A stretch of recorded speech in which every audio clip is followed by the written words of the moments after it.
ಇಂದು ನೀವು ಹೀಗೆ ನೋಡ್ತಾ ಇದ್ದೀರಿ, ನಮಗೂ ಸಂತೋಷ ಆಗುತ್ತೆ.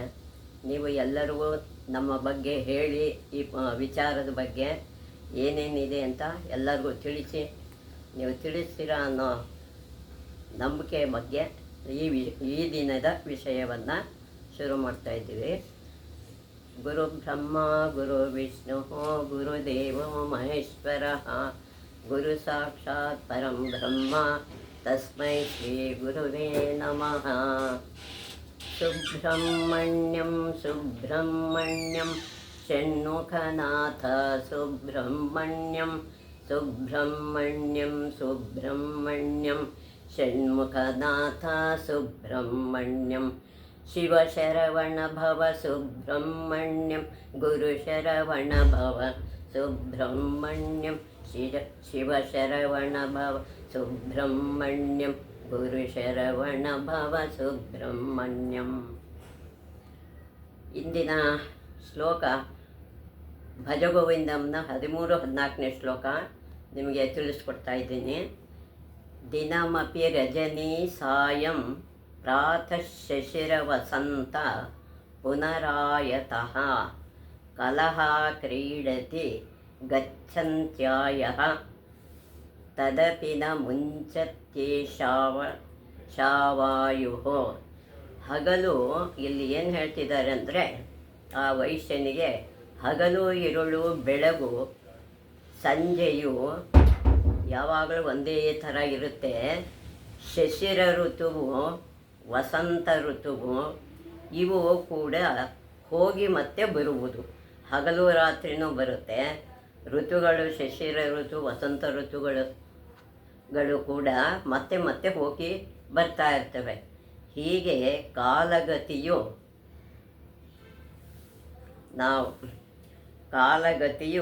ಆಟವಾಡಿದಂತೆ ಇದ್ದು, ಇದು ಕಾಲ ಜೊತೆ ಆಟ ಆಡ್ತಿದೆ ಅನ್ನೋ ಹಾಗೆ ನಮಗೆ ಭಾವನೆ ಇರುತ್ತೆ. ಇದ್ದು ನಮ್ಮ ಆಯುಷ್ಯವೆಲ್ಲವೂ ಕಳೆದು ಹೋಗುತ್ತಿರುವುದು, ನಮ್ಮ ಆಯುಷ್ಯ ಎಲ್ಲ ಅದರ ಜೊತೆಲೇ ಕಳೆದು ಹೋಗದಿರುತ್ತೆ. ಹೀಗಿದ್ದರೂ ನಮಗೆ ಆಸೆ ಎಂಬುದು ಮಾತ್ರ ಹೋಗುವುದೇ ಇಲ್ಲ. ಕೊನೆಯ ದಿನದವರೆಗೂ ಆಸೆ ಅಂತೂ ಇದ್ದೇ ಇರುತ್ತೆ. ಅದನ್ನು ಬಿಟ್ಟು ಭಗವಂತನನ್ನು ಧ್ಯಾನ ಮಾಡು. ಮುಂದಿಂದು 12 ಮಂಜರಿಕಾಭಿ ರಮೇಶಃ ಕಥಿತೋ ವೈಯಾಕರಣ ಸ್ಥೈಷಃ ಉಪದೇಶೋ ಭೂದ್ವಿವಿದ್ಯಯಾನಿ ಪುಣ್ಯಃ ಶ್ರೀಶಂಕರ ಭಗವತ್ ಚರಣೈಃ. ಈ ಮೇಲೆ ಹೇಳಿದ 12 ಶ್ಲೋಕಗಳ ಬಗ್ಗೆ ಶಂಕರಾಚಾರ್ಯರು ಈ ಮೇಲ್ಕಂಡ 12 ತತ್ವಗಳ ಬ್ರಹ್ಮವಿದ್ಯಾ ಅನ್ನೋದು ಇದಕ್ಕೆ ಹೆಸರು. ನಿಪುಣರಾದ ಶಂಕರ ಭಗವತ್ಪಾದಾಚಾರ್ಯರು ವ್ಯಾಕರಣ ಪಾಠಕನಿಗೆ ಉಪದೇಶ ಮಾಡಿದರು. ಯಾರು ವ್ಯಾಕರಣ ಕಲಿಬೇಕು ಅಂತ ಬಂದಿದ್ನೋ ಅವರಿಗೆ ಈ 12 ವಿಚಾರಗಳನ್ನು ಹೇಳಿ ಅವನನ್ನು ಭಗವಂತನ ಕಡೆಗೆ ಮನಸ್ಸು ತಿರುಗಿಸೋ ಹಾಗೆ ಮಾಡ್ತಾರೆ. ಇದು ನಾವು ಆಸೆಯನ್ನು ಬಿಟ್ಟು ಪ್ರಪಂಚದಲ್ಲಿ ಶಾಂತಿ ಮೋಕ್ಷಕ್ಕೆ ನಾವು ಪ್ರಯತ್ನ ಮಾಡಬೇಕು ಅನ್ನೋ ತತ್ವವನ್ನು ಇಲ್ಲಿ ಶಂಕರಾಚಾರ್ಯರಿಗೂ ಎಲ್ಲರಿಗೂ ಸಂದೇಶ ಕೊಡ್ತಾ ಇದ್ದಾರೆ. ಮುಂದೆ ಯೋಗ ಸೂತ್ರಕ್ಕೆ ಬರೋಣ. 7ನೇ ಸೂತ್ರ ಹೇಳ್ತಾ ಇದ್ದೀನಿ. ಈ ಹಿಂದೆ 6 ಸೂತ್ರ ನಿಮಗೆ ಪರಿಚಯ ಮಾಡಿಕೊಟ್ಟಿದ್ದೀನಿ. ಯೋಗಾನುಶಾಸನ ಅಂತ ಮೊದಲನೇದು. 2ನೇದು ಯೋಗ ಚಿತ್ತವೃತ್ತಿ ನಿರೋಧ ಅಂತೆರಡು. ತದಾದೃಷ್ಟ ಸ್ವರೂಪ ವ್ಯವಸ್ಥಾನಂ ಅನ್ನೋದು 3ನೇದು. ವೃತ್ತಿ ಸಾರೋಪ್ಯಂ ಇತರತ್ರ ಅನ್ನೋದು 4ನೇದು. 5 ವೃತ್ತಿ ಪಂಚತಯ್ಯ ಕ್ಲಿಷ್ಟ ಅನ್ನೋದು 5ನೇದು. 6ನೇದು ಪ್ರಮಾಣ ವಿಪರ್ಯಯ ವಿಕಲ್ಪ ನಿದ್ರಸ್ಮೃತಿಯ ಅನ್ನೋದು 6ನೇದು ಹೇಳಿದ್ದೀನಿ. ಮುಂದಿಂದು ಹೇಳ್ತಾ ಇದ್ದೀನಿ, ಅದನ್ನು ಗಮನಿಸಿ. ಇದೆಲ್ಲ ನೀವು ಕೇಳಿ ಬೇರೆಯವ್ರಿಗೂ ನೀವು ಇವರಿಗೆ ವಿವರಿಸಿ ಬರ್ತಾ ಇದೆ ಅಂತ ನೀವು ಕೇಳಿ ಇನ್ನೊಬ್ರಿಗೂ ಅವ್ರಿಗೆ ಮನನ ಮಾಡಿಕೊಡಿ ಅಂತ ಕೇಳ್ತಾ ಈ ವಿಷಯವನ್ನು ನಾವು ಗಮನಿಸೋಣ. ಪ್ರತ್ಯಕ್ಷನುಮಾನಾಗಮ ಪ್ರಮಾಣಾನಿ ಅಂದರೆ ಇದರ ಅರ್ಥ ಪ್ರತ್ಯಕ್ಷ ಅಂದರೆ ನೇರವಾದ ತಿಳಿವಳಿಕೆ, ಇಂದ್ರಿಯ ರುಜುವಾತು, ಅನುಮಾನ, ತೀರ್ಮಾನ, ಆಗಮ, ರುಜುವಾತು, ಅಂತಃಸ್ಫುರಣೆ, ಸಾಕ್ಷ್ಯ, ಪ್ರಮಾಣಾನಿ. ಪ್ರಮಾಣಗಳು ಪರೀಕ್ಷಿಸಿ ಸರಿಯಾಗಿವೆ ಎಂದು ಕಂಡುಬಂದ ಸಂಗತಿಗಳು.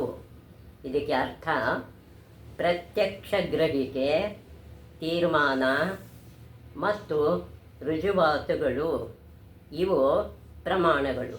ಇವು ನಮಗೆ ಇಂದ್ರಗ್ರಹಿಕೆಗೆ ಅರ್ಥ ಆಗುವಂಥದ್ದು, ಅಂದರೆ ಕಣ್ಣಿಂದ ಕಾಣೋದು, ಎದುರಿಗೆ ನೋಡುವಂಥದ್ದು, ನೇರವಾಗಿ ಅದನ್ನು ಗಮನಿಸೋದು. ರುಜುವಾತುಗಳು ಇದು ನಮಗೆ ಗೊತ್ತಿದೆ ಅನ್ನೋ ಸಾಕ್ಷಿ ಹೇಳೋದು, ಇವೆಲ್ಲ ಪ್ರಮಾಣಕ್ಕೆ ಬರುತ್ತೆ. ಪ್ರಮಾಣ ಎಂಬ ಪದವನ್ನು ಸರಿಯಾದ ತಿಳಿವಳಿಕೆ ಅಥವಾ ಸಂಗತಿಗಳಿಗೆ ಸಂಬಂಧಿಸಿದ ತಿಳಿವಳಿಕೆ ಎಂದು ಅನುವಾದಿಸಬಹುದು. ಇಲ್ಲಿ ಪ್ರಮಾಣ ಅನ್ನೋ ಎಂಬ ಪದವನ್ನು ಸರಿಯಾದ ತಿಳುವಳಿಕೆ ಅಥವಾ ಸಂಗತಿಗಳಿಗೆ ಸಂಬಂಧಿಸಿದ ಕೆಲವು ವಿಚಾರಗಳಿಗೆ ಸಂಬಂಧಪಟ್ಟಿದೆ ಈ ತಿಳುವಳಿಕೆ ಎಂದು ಅನುವಾದ ಮಾಡ್ತಾರೆ. ಈ ಸಮಯದಲ್ಲಿ ಮನಸ್ಸು ಯಾವ ಇಂದ್ರಿಯ ಸಂಬಂಧ ವಿಷಯ ಅಥವಾ ವಸ್ತುವಿನೊಡನೆ, ಇಲ್ಲಿ ಏನು ಹೇಳ್ತಾ ಇದ್ದಾರೆ ಅಂದರೆ, ಈ ಸಮಯದಲ್ಲಿ ಮನಸ್ಸು ಯಾವ ಇಂದ್ರಿಯ ಸಂಬಂಧವಾದದ್ದು, ಆ ವಿಷಯ ಯಾವ ಇಂದ್ರಿಯಕ್ಕೆ ಸಂಬಂಧಪಟ್ಟಿದೆ, ಅಥವಾ ವಸ್ತುವಿನೊಡನೆ ಯಾವ ವಸ್ತು ಎದುರಿಗಿದೆ, ನೇರವಾಗಿ ಅಥವಾ ಪರೋಕ್ಷವಾಗಿ, ಅಂದರೆ ಕಾಣದೇ ಇರ್ಬೋದು, ಕೇಳಿಸ್ಕೊಳ್ಳೋದು, ಸಂಪರ್ಕ ಪಡೆದಿರುತ್ತದೆಯೋ, ಅದರ ಜೊತೆಯಲ್ಲಿ ಹೊಂದಾವಣಿಕೆ ಆಗಿರುತ್ತೋ, ಅದರಿಂದ ದೊರೆತ ಎಲ್ಲ ಅನುಭವಗಳನ್ನು ಪ್ರಮಾಣವು ಒಳಗೊಂಡಿರುತ್ತದೆ. ಕೇಳೋದು, ನೋಡೋದು, ಅದನ್ನು ಗಮನಿಸೋದು, ನೇರವಾಗಿ ನೋಡಿದಾಗ ಎಲ್ಲವೂ ನಮಗೆ ಏನು ಅಂತ ಕಾಣುತ್ತೆ, ಅದು ಪ್ರಮಾಣ ಅಂತ ಅನ್ನಿಸ್ಕೊಳ್ಳುತ್ತೆ. ಮನಸ್ಸಿನ ಗ್ರಹಿಕೆಯು ಆ ವಿಷಯಗಳಿಗೆ ಅನುಭವವಾಗಿರುತ್ತದೆ. ಆ ವಿಷಯ ಯಾವುದ್ಯಾವುದು ಅಂತ ಮನಸ್ಸಿನ ಗ್ರಹಿಕೆ ಆ ವಿಷಯಗಳಿಗೆ ಅನುವಾದ ಮಾಡುತ್ತೆ, ಯಾವುದ್ಯಾವುದಿದೆ ಅಂತ. ಈ ಸೂತ್ರದಲ್ಲಿ ಸರಿಯಾದ ತಿಳಿವಳಿಕೆಯ ಮೂಲಕ ಮೂಲಗಳನ್ನು ಸೂಚಿಸಿದೆ. ಯಾವ್ಯಾವುದು ಈ ತಿಳುವಳಿಕೆ ಅನ್ನೋದು 3 ವಿಷಯಗಳನ್ನು ಇಲ್ಲಿ ತಿಳಿಸ್ತಾ ಇದ್ದಾರೆ. ಅವುಗಳಲ್ಲಿ ಪ್ರತ್ಯಕ್ಷದಲ್ಲಿ ಮಾತ್ರ ವಿಷಯ, ಪ್ರತ್ಯಕ್ಷವಾಗಿ ಕಾಣೋದಂತೂ ಮಾತ್ರ ಒಂದು ವಿಷಯ, ಅಥವಾ ವಸ್ತುವಿನೊಡನೆ ಯಾವ ಒಂದು ಪದಾರ್ಥದೊಡನೆ ನೇರ ಸಂಪರ್ಕ ಇರುತ್ತದೆ. ವಸ್ತುಗೆ ಅಥವಾ ಗ್ರಹಿಕೆಗೆ ಎರಡಕ್ಕೂ ಸಂಬಂಧಪಟ್ಟಿರುತ್ತೆ. ಹಾಗೆಂದ ಮಾತ್ರಕ್ಕೆ ಉಳಿದೆರಡು ಮೂಲಗಳಲ್ಲಿ ವಸ್ತುವಿನಲ್ಲಿ ಸಂಪರ್ಕವಿಲ್ಲವೆಂದು ಭಾವಿಸಬಾರದು. ಇನ್ನೆರಡು ವಿಷಯದಲ್ಲಿ ಇದಕ್ಕೆ ಯಾವುದೋ ಸಂಪರ್ಕ ಇಲ್ಲ ಅಂತ ನಾವು ಭಾವನೆ ಮಾಡೋದು ಬೇಡ. ಇಲ್ಲಿಯೂ ಬೇರೆ ಯಾವುದೋ ವಸ್ತು ಅಥವಾ ಯಾವುದೋ ವ್ಯಕ್ತಿಯ ಮೂಲಕ, ಯಾವುದೋ ಒಬ್ಬ ವ್ಯಕ್ತಿ ಮೂಲಕ ಪರೋಕ್ಷವಾದ ಸಂಪರ್ಕವಿರುತ್ತದೆ. ಆದರೆ ಅವನಿಗೆ ಹೇಳಿದ್ದನ್ನಂತೂ ಕೇಳಿಸ್ಕೊತೀವಿ, ಅದು ಪರೋಕ್ಷ. ಇದನ್ನು ಸ್ಪಷ್ಟಪಡಿಸಲು ಒಂದು ಸರಳ ಉಪಾಯವನ್ನು ಕೊಡಬಹುದು. ಇದಕ್ಕೆ ಒಂದು ಸುಲಭವಾದ ಉಪಾಯವನ್ನು ಕೊಡ್ತಾರೆ. ನಿಮ್ಮ ಕಾರು ಮನೆಯ ಬಾಗಿಲ ಹತ್ತಿರ ಬರುತ್ತಿರುವುದನ್ನು, ನಿಮ್ಮದೊಂದು ಕಾರ್ ಇರುತ್ತೆ, ಅದನ್ನು ನಿಮ್ಮ ಬಾಗಿಲ ಹತ್ತಿರ ಬರುತ್ತಾ ಇರೋದನ್ನು ನೀವು ನೋಡಿದಾಗ ನೀವು ಅದನ್ನು ನೋಡ್ತೀರ. ಅದನ್ನು ಕೂಡಲೇ ಗುರುತಿಸುತ್ತೀರಿ. ಇದು ನಮ್ಮ ಕಾರು ಅಂತ ಗುರುತಿಸ್ತೀರಿ. ಇದು ಪ್ರತ್ಯಕ್ಷ ಅನುಭವದಿಂದ ಪಡೆದ ತಿಳುವಳಿಕೆ. ಇದು ನಮ್ಮ ಕಣ್ಣಿಗೆ ಕಾಣುತ್ತೆ, ಇದು ನಮ್ಮದೇ ಕಾರು ಅಂತ ಗುರುತಿಸ್ತೀವಿ. ಇದು ಸರಿಯಾದ ತಿಳುವಳಿಕೆ. ಒಂದು ವೇಳೆ ನೀವು ಕೊಠಡಿಯಲ್ಲಿ ಕುಳಿತಿರುವಾಗ ನಿಮ್ಮ ಮನೆಯ ಬಾಗಿಲಿನ ಹತ್ತಿರ ನೀವೆಲ್ಲೋ ಇರ್ತೀರ, ಒಂದು ರೂಮಲ್ಲೋ ಎಲ್ಲೋ ಕೂತಿರ್ತೀರ, ಏನೋ ಅಲಂಕಾರ ಮಾಡ್ಕೊತಾನೆ ಏನೋ ಇರ್ತೀರ. ಆವಾಗ ನಿಮ್ಮ ಬಾಗಿಲಿನ ಹತ್ತಿರ ಮನೆ ಮುಂದೆ ಬಂದು ನಿಮ್ಮ ಕಾರಿನ ಪರಿಚಿತ ಧ್ವನಿ ನಿಮಗೆ ಗೊತ್ತಿರುತ್ತೆ. ನಿಮ್ಮ ಕಿವಿಗೆ ಕೇಳಿಸಿದರೆ, ಆ ಶಬ್ದ ನಿಮಗೆ ಕೇಳಿಸಿದರೆ ಆಗಲೂ ಒಮ್ಮೆಗೆ ನೀವು ಅದು ನಿಮ್ಮ ಕಾರು ಎಂಬುದಾಗಿ ಗುರುತಿಸುತ್ತೀರಿ. ಇದು ನಮ್ಮದೇ ಕಾರು ಅಂತ ಗುರುತು ಹಿಡಿತೀರಿ. ಇಲ್ಲಿಯೂ ಸಹ ನಿಮ್ಮ ತಿಳುವಳಿಕೆ ವಸ್ತುವಿನ ಸಂಪರ್ಕದ ಮೇಲೆ ಆಧಾರಿತವಾಗಿದೆ. ಇದು ನಮ್ಮದೇ ಕಾರು ಅನ್ನೋದು ಆ ವಸ್ತು ಮೇಲೆ ನಿಮಗೆ ಆಧಾರಪಟ್ಟಿದೆ. ಆದರೆ ಈ ಸಂಪರ್ಕ ಪರೋಕ್ಷವಾಗಿದೆ, ಇದು ನಿಮಗೆ ಗೊತ್ತಿಲ್ಲ ಅಂದರೆ, ಮತ್ತು ಅದು ನಿಮ್ಮ ಕಾರು ಎಂಬ ಸಂಗತಿಯನ್ನು ಅದರ ಶಬ್ದದ ಮೇಲೆ ನೀವು ತೀರ್ಮಾನಿಸುತ್ತೀರಿ. ಕೆಲವು ಸಲ ಏನಾಗುತ್ತೆ, ಅದು ಶಬ್ದದ ಮೇಲೆ ನಿಮ್ಮದೇ ಕಾರು ಅನ್ನೋದು ಸಂಗತಿಯನ್ನು ಗುರುತಿಸಬೇಕಾಗಿದೆ. ನೀವು ತೀರ್ಮಾನಿಸುತ್ತೀರಿ. ಇದಕ್ಕೆ ಅನುಮಾನ ಎಂದು ಹೆಸರು. ಕೇಳಿ ಅದು ಗೊತ್ತಿರಲ್ಲ, ಇನ್ನೂ ಬಂದಿರಲ್ಲ, ಎಲ್ಲೋ ಬರ್ತಾ ಇರುತ್ತೆ. ಆ ಒಂದು ಶಬ್ದದ ಮೇಲೆ ಇದು ನಮ್ಮ ಕಾರು ಅಂತ ಪರೋಕ್ಷವಾಗಿ ಹೇಳೋದನ್ನು ಇದು ತೀರ್ಮಾನ ಅಥವಾ ಅನುಮಾನನ ತೀರ್ಮಾನಿಸೋದು, ಇದು ನಮ್ಮದೇ ಕಾರು ಅಂತ. ಈಗ ಒಂದು ವೇಳೆ ನೀವು ಆ ಕಾರನ್ನು ಕಣ್ಣಿನಿಂದ ನೋಡದೆ ಇರಬಹುದು, ಆ ಕಾರನ್ನು ನೀವು ಕಣ್ಣಿಂದ ನೋಡದೇ ಇರಬಹುದು, ಅದರ ಶಬ್ದ ನಿಮಗೆ ಕೇಳಿಸಿದಿರಬಹುದು, ಆ ಶಬ್ದವೂ ಕೇಳಿಲ್ಲ, ಅದು ನೋಡೂ ಇಲ್ಲ. ಆದರೆ ನಿಮ್ಮ ಸೇವಕ ಒಳಗೆ ಬಂದು, ನಿಮ್ಮ ಮನೆ ಒಳಗಡೆ ಬಂದು, ನಿಮ್ಮ ಕಾರು ಮನೆಯ ಬಾಗಿಲ ಹತ್ತಿರ ಬಂದಿದೆ, ಮನೆ ಬಾಗಿಲ ಹತ್ತಿರ ಬಂದಿದೆ ಎಂದು ತಿಳಿಸುತ್ತಾನೆಂದು ಭಾವಿಸೋಣ ಅಂತ ಹೇಳ್ತಾನೆ ಅಂತ ನಾವು ಇಟ್ಕೊಳ್ಳೋಣ. ಇಲ್ಲಿ ಸಹ ವಸ್ತುವಿನೊಡನೆ ನಿಮ್ಮ ಸಂಪರ್ಕ ಪರೋಕ್ಷವಾಗಿದೆ. ಅದು ನೀವು ನೋಡಿಲ್ಲ, ಕೇಳಿಲ್ಲ, ಆದ್ದರಿಂದ ಅದು ಪರೋಕ್ಷ ಆಗಿರುತ್ತೆ. ಆದರೆ ನಿಮ್ಮ ತಿಳುವಳಿಕೆಯು ಸಾಕ್ಷ್ಯ ಅಥವಾ ರುಜುವಾತಿನ ಆಧಾರಿತವಾಗಿದೆ.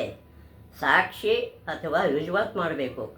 ಇದು ಕಾರು ಬಂದಿದೆ ಅನ್ನೋದಾಗ ಅದು ಈ ಮೂರು ಸಂದರ್ಭಗಳಲ್ಲಿಯೂ ನಿಮ್ಮ ಮೆದುಳಿನಲ್ಲಿ ನಿಮ್ಮ ಮೆದುಳು ಏನು ಹೇಳುತ್ತೆ, ಚಿಮ್ಮುವ ಚಿತ್ರವು ಒಂದೇ ಸಂಗತಿಗೆ ಮೆದುಳು, ಅದಕ್ಕೆ ಒಂದೇ ವಿಷಯಕ್ಕೆ ಮೆದುಳು ಸಂಬಂಧಿಸಿರುವುದರಿಂದ, ಈ ಮೆದುಳು ಕೆಲಸ ಮಾಡೋದರಿಂದ ಚಿತ್ತವೃತ್ತಿಯು ನಮ್ಮ ಮನಸ್ಸಿನ ಕೆಲಸ ಏನು ಮಾಡುತ್ತೆ, ಪ್ರಮಾಣ ಎಂಬ ಗುಂಪಿಗೆ ಸೇರುತ್ತವೆ. ಇದು ಸರಿಯಾದ ತಿಳುವಳಿಕೆ ಅಥವಾ ಪ್ರಮಾಣ ಅಂತ ಗುರುತಿಸುತ್ತೆ. ಒಂದು ವೇಳೆ ಆ ವರ್ಗಕ್ಕೆ ಸೇರದಿದ್ದರೆ, ಆ ವಿಭಾಗಕ್ಕೆ ಸೇರದೇ ಇದ್ದರೆ, ಉದಾಹರಣೆಗೆ ನಿಮ್ಮ ಕಾರು ಬಂದಿದೆ ಎಂಬ ನಿಮ್ಮ ಅನುಮಾನ, ಒಂದು ವೇಳೆ ಕಾರ್ ಬಂದಿದೆ ಅಂತ ನಿಮ್ಮ ಕಾರ್ ಬಂದಿದೆ ಅಂತ ಎಂಬ ನಿಮ್ಮ ಅನುಮಾನ ಏನಾಗುತ್ತೆ, ಒಂದು ವೇಳೆ ರುಜುವಾತಾಗ್ಬೋದು, ಒಂದು ವೇಳೆ ತಪ್ಪಾಗಿದ್ದರೆ, ಅಥವಾ ನಿಮ್ಮ ಸೇವಕ ತಪ್ಪು ಹೇಳಿಕೆ ಕೊಟ್ಟಿದ್ದರೆ, ನಿಮ್ಮ ಅನುಮಾನ ತಪ್ಪಾಗಿದ್ದರೆ ಅಥವಾ ನಿಮ್ಮ ಸೇವಕ ತಪ್ಪಾಗಿ ತಿಳುವಳಿಕೆ ಕೊಟ್ಟಿದ್ದರೆ, ಆಗ ನಿಮ್ಮ ತಿಳುವಳಿಕೆಯು ತಪ್ಪಾಗುತ್ತದೆ. ಅವ್ರು ಹೇಳಿದ್ದನ್ನೇ ಕೇಳಿಸ್ಕೊಂಡು ಅದನ್ನೇ ನೀವು ನಂಬಿದ್ರೆ ಅದು ನಿಮ್ಮ ತಿಳುವಳಿಕೆ ತಪ್ಪಾಗುತ್ತೆ. ಅಂತಹ ಸಂದರ್ಭದಲ್ಲಿ ಆ ತಿಳುವಳಿಕೆಯನ್ನು ವಿಪರ್ಯಯ ಎಂಬ ಎರಡನೇ ವರ್ಗಕ್ಕೆ ಸೇರಿಸಬೇಕಾಗುತ್ತದೆ. ಹಿಂದೆ ಹೇಳಿದ್ದಲ್ವ, ಪ್ರಮಾಣ ವಿಪರ್ಯಯ ವಿಕಲ್ಪ ಅಂತ. ಅದಕ್ಕೆ ತಪ್ಪು ತಿಳುವಳಿಕೆಗೆ ವಿಪರ್ಯಯ ಅಂತ ಹೇಳಬೇಕಾಗತ್ತೆ. ಪ್ರಮಾಣದ ವರ್ಗಕ್ಕೆ ಸೇರಿದ ತಿಳುವಳಿಕೆಯು ಒಮ್ಮೊಮ್ಮೆ ಈ ಮೂರು ಮೂಲಗಳಲ್ಲಿ ಸ್ವಲ್ಪ ಮಟ್ಟಿಗೆ ಒಂದು ಮೂಲದ ಮೇಲೂ ಮತ್ತು ಉಳಿದಂತೆ ಇನ್ನೊಂದು ಮೂಲದ ಮೇಲೂ ಆಧಾರಿತವಾಗಿರಬಹುದು. ಇಲ್ಲಿ ಪ್ರಮಾಣದ ವರ್ಗಕ್ಕೆ ಸೇರಿದ ತಿಳುವಳಿಕೆ ಮುಂದೆ ಆಗದೆ ಇದ್ದರೆ ಒಮ್ಮೊಮ್ಮೆ ಈ ಮೂರು ಮೂಲಗಳಲ್ಲಿಯೂ ಮೂರು ವಿಷಯಗಳಲ್ಲೂ ಸ್ವಲ್ಪ ಮಟ್ಟಿಗೆ ಒಂದು ಮೂಲದ ಒಂದು ವಿಷಯದ ಮೇಲೆ ಒಂದು ಉಳಿದಂತೆ ಇನ್ನೊಂದು ವಿಷಯದ ಮೇಲೂ ಅಂದರೆ ಮೂಲದ ಮೇಲೂ ಆಧಾರಿತವಾಗಿರಬಹುದು. ಬೇರೆ ಬೇರೆ ರೀತಿಯಲ್ಲಿ ಆಧಾರ ಇರ್ಬೋದು. ಒಂದು ಭಾಗ ಪ್ರತ್ಯಕ್ಷ ಮತ್ತು ಉಳಿದ ಭಾಗ ಪರೋಕ್ಷ. ಪ್ರತ್ಯಕ್ಷ ಮತ್ತು ಪರೋಕ್ಷ ಎರಡು ಭಾಗ ಇರುತ್ತೆ, ಆಗಿರಬಹುದು. ಆದರೆ ಅದು ಸಂಗತಿಗಳಿಗೆ ಅನುಗುಣವಾಗಿದ್ದ ಪಕ್ಷದಲ್ಲಿ ಆ ವಿಷಯಕ್ಕೆ ಅದು ಅನುಗುಣವಾಗಿರಬೇಕು. ಯಾವುದೋ ವಿಷಯ ಎಲ್ಲೋ ಇರೋದಲ್ಲ, ಆ ಪಕ್ಷದಲ್ಲಿ ಪ್ರಮಾಣದ ವರ್ಗಕ್ಕೆ ಸೇರುತ್ತದೆ. ಅದೆಲ್ಲ ಪ್ರಮಾಣಕ್ಕೇ ಸೇರುತ್ತೆ. ಇದು ಮುಂದಿಂದು ವಿಪರ್ಯಯೋ ಮಿಥ್ಯಜ್ಞಾನ ಮತದ್ರೂಪ ಪ್ರತಿಷ್ಠಂ ಅಂತ ಹೇಳ್ತಾರೆ. ಇದನ್ನೇನು ಹೇಳ್ತಾರೆ?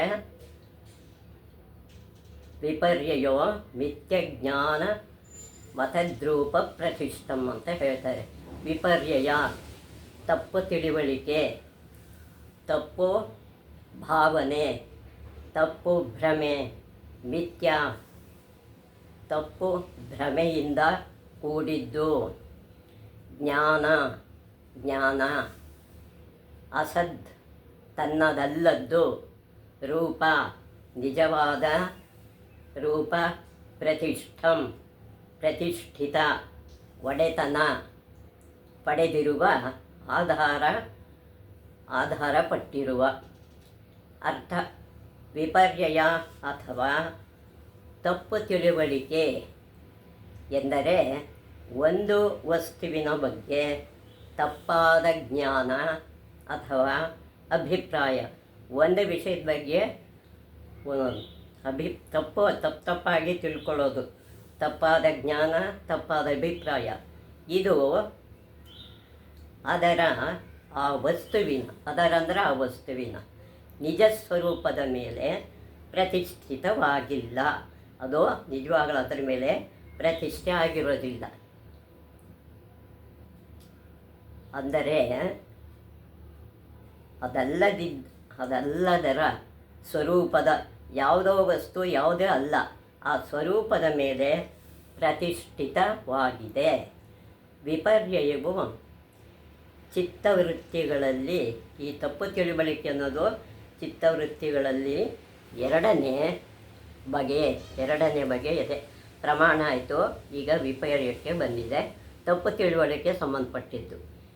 ಇದು ಸಹ ಬಾಹ್ಯ ವಸ್ತುಗಳನ್ನೇ, ಹೊರಗಡೆ ಇರ್ತಕ್ಕಂಥ ವಸ್ತುಗಳ ಮೇಲೆ ಯಾವುದೋ ಒಂದು ರೀತಿಯ ಸಂಪರ್ಕದ ಮೇಲೆ ಆಧಾರಿತವಾಗಿದೆ, ಆಧಾರ ಪಟ್ಟಿದೆ. ಆದರೆ ಮಾನಸಿಕ ಚಿತ್ತವು, ಮನಸ್ಸಿನಲ್ಲಿರ್ತಕ್ಕಂಥ ಕೆಲವು ಚಿತ್ತಗಳಿರ್ತವೆ, ಆ ವಸ್ತುವಿಗೆ ಅನುಸಾರವಾಗಿಲ್ಲ. ಆ ವಸ್ತುವಿಗೆ ಅದು ಅನುಸರಣೆ ಮಾಡಲ್ಲ. ಸಾಧಾರಣವಾಗಿ ಮರಳುಗಾಡಿನಲ್ಲಿ ಎಲ್ಲೋ ಹೋಗ್ತಾ ಇರ್ತೀವಿ, ಮರಳುಗಾಡು ಇರುತ್ತೆ. ಕಾಣಿಸುವ ಮರೀಚಿಕೆಯನ್ನು ಯಾವುದೋ ಒಂದು ಬಿಸಿಲುಗುದುರೆ ಅಂತ ಹೇಳ್ತಾರೆ. ಮರೀಚಿಕೆ ಅಂದರೆ ವಿಪರ್ಯಯಕ್ಕೆ ಉದಾಹರಣೆಯಾಗಿ ಕೊಡುತ್ತದೆ.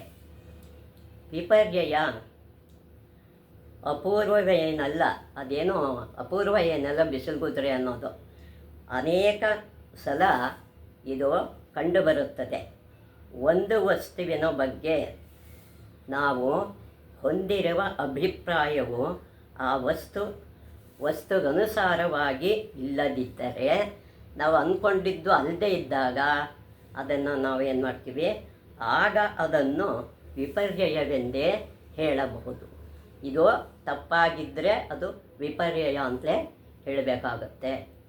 ಇಲ್ಲಿ ನಾವು ನೆನಪಿನಲ್ಲಿ ಇಟ್ಟುಕೊಳ್ಳಬೇಕಾದ ಅಂಶವೇನೆಂದರೆ, ಇಲ್ಲಿ ನಾವು ಜ್ಞಾಪಕದಲ್ಲಿ ಏನು ಇಟ್ಕೋಬೇಕು ಅಂದರೆ, ನಮ್ಮ ಮಾನಸಿಕ ಚಿತ್ರವು ಸರಿಯಾಗಿದೆಯೇ, ನಮ್ಮ ಮನಸ್ಸು ಅದರಲ್ಲಿರೋ ಚಿತ್ರ ಸರಿಯಾಗಿದೆಯೇ ಅಥವಾ ಸ್ಪಷ್ಟವಾಗಿದೆಯೇ ಎಂಬುದು ಮುಖ್ಯವಲ್ಲ.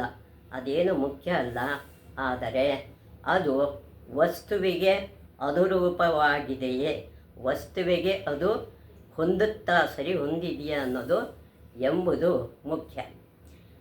ಮಬ್ಬು ಬೆಳಕಿನಲ್ಲಿ ನಾವು ನೋಡಿದ ಒಂದು ವಸ್ತುವಿನ, ಯಾವುದೋ ಒಂದು ಮಬ್ಬು ಇರುತ್ತೆ, ಬೆಳಕು, ಆ ವಸ್ತು ಅದರಲ್ಲಿರುತ್ತೆ. ಆ ನೋಡಿದ ಒಂದು ವಸ್ತುವಿನ ಮಾನಸಿಕ ಚಿತ್ರವು ಕತ್ಲೆಯಲ್ಲಿ ನೋಡ್ತಾ ಇರ್ತೀವಿ, ಮಸುಕಾಗಿರಬಹುದು, ಅದು ಸರಿಯಾಗಿ ಕಾಣಿಸ್ತಾ ಇರಲ್ಲ. ಆದರೆ ಅದು ವಸ್ತುವಿನ ಅನುರೂಪವಾಗಿದ್ದರೆ ವಿಪರ್ಯಯದ ಗುಂಪಿಗೆ ಸೇರುವುದಿಲ್ಲ. ಅದೇ ಆಗಿದ್ದರೆ ಅದು ವಿಪರ್ಯಯ, ತಪ್ಪು ತಿಳುವಳಿಕೆಗೆ ಸರಿ ಹೊಂದೋದಿಲ್ಲ. ಇದನ್ನು ಇಲ್ಲಿಗೆ ಮುಗಿಸ್ತಾ ಇದ್ದೀನಿ. ವೀಕ್ಷಕರೇ, ಇದುವರೆಗೂ ಕೇಳಿದ್ದನ್ನು ನೀವು ಹೇಳಿ, ನಿಮ್ಮ ಕಡೆಯವ್ರಿಗೂ ಹೇಳಿ ಸಬ್ಸ್ಕ್ರೈಬ್ ಮಾಡಿಸ್ತೀರ. ಇದು ನಮ್ಮ ನಂಬಿಕೆ. ನೀವು ಯಾವತ್ತೂ ಉಳಿಸ್ಕೋತಾರೆ, ಇನ್ನೂ ನೋಡ್ತಾ ಇದ್ದೀರಾ, ಇನ್ನೂ ಹೆಚ್ಚೆಚ್ಚಿಗೆ ನೋಡಿ ನಮಗೆ ಮನ್ನಣೆ ಕೊಡ್ತಾ ಬನ್ನಿ ಅನ್ನೋ ವಿಷಯ ವಿವರದೊಂದಿಗೆ ಈ ಸಂಚಿಕೆಯನ್ನು ಮುಗಿಸ್ತೀನಿ. ಜಯ ಜಯ ರಾಮ ಜಾನಕಿ ರಾಮ ರಘುಕುಲಭೂಷಣ ರಾಜಾ ರಾಮ. ಜಯ ಜಯ ರಾಮ ಜಾನಕಿ ರಾಮ ತಾಪಸರಂಜನ ತಾರಕ ನಾಮ. ದಾನವ ಭಂಜನ ಕೋದಂಡ ರಾಮ. ಜಯ ಜಯ ರಾಮ ಜಾನಕಿ ರಾಮ.